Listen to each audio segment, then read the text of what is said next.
نحمد و نصلی علی رسول کریم، اما بعد، اعوذ باللہ من الشیطان الرجیم، بسم اللہ الرحمن الرحیم، السلام علیکم ورحمۃ اللہ۔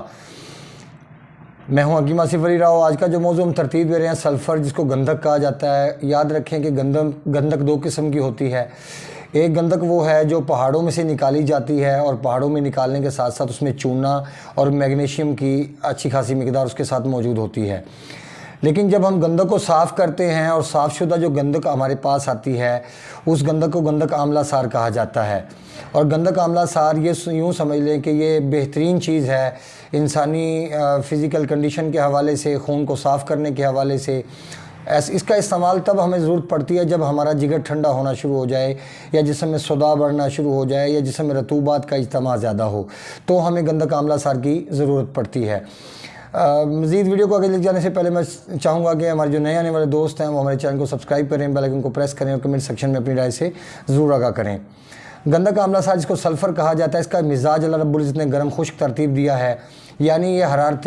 غریزیہ کو پیدا کرنے کے ساتھ ساتھ جسم میں سٹاک کرنے کی صلاحیت رکھتی ہے، کیونکہ اس کا تعلق انسان کے جگر کی کیمیاوی کنڈیشن کے ساتھ ہے۔ کیونکہ گندھک آملہ سار جسم میں حرارت غریزیہ کو بڑھانے کے ساتھ ساتھ اس کو سٹاک کرنے کی صلاحیت رکھتی ہے، کیونکہ جو چیز گرم خشک ہوتی ہے، چونکہ اللہ رب العزت نے اس کا مزاج گرم خشک ترتیب دیا ہے، اور گرم خشک چیز کا کام ہوتا ہے حرارت کو پیدا کرنے کے ساتھ ساتھ باڈی میں سٹاک کرنا۔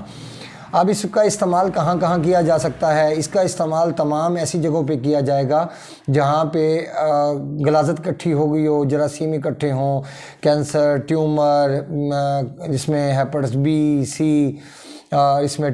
بواسیر، ان تمام امراض کے اندر، یورک ایسڈ، ان تمام امراض کے اندر اس کا استعمال۔ یاد رکھیں کہ اس کا استعمال صرف ایک ہی صورت میں نہیں ہوتا، اس کے ساتھ اگر پارے کو ملایا جائے تو اس کی پاور اور بڑھ جاتی ہے۔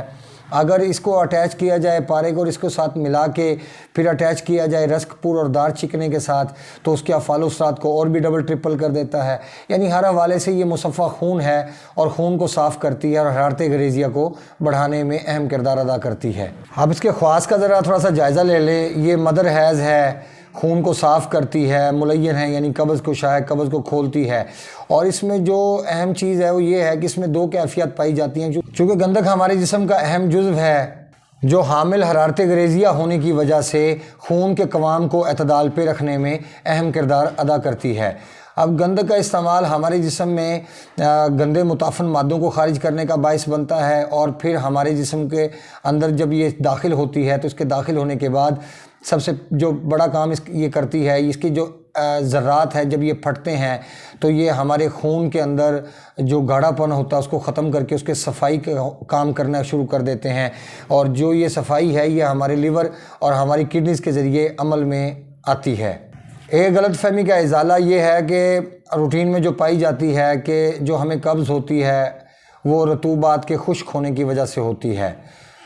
یاد رکھیں کہ رطوبات جب خشک ہوتی ہے، اندر